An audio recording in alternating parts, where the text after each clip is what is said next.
This is Dinesh Gangasani. Welcome to my channel. Think about this.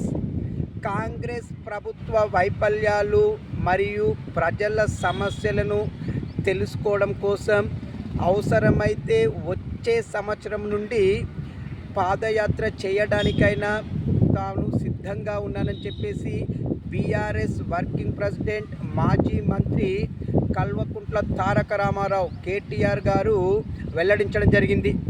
సూర్యాపేటలో జరిగినటువంటి విలేకరుల ఇష్టాగోష్ఠిలో మాట్లాడుతూ ఒక విలేకరి అడిగినటువంటి ప్రశ్నకి సమాధానంగా ఈ విధంగా స్పందించడం జరిగింది.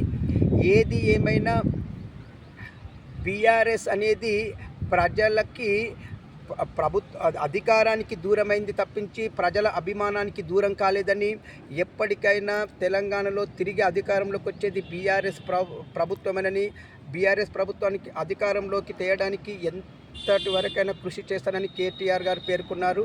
కేటీఆర్ గారు చేసే పాదయాత్రకి నాకు సంపూర్ణ మద్దతు ఉంటుంది. ఇట్లు దినేష్ గంగసాని.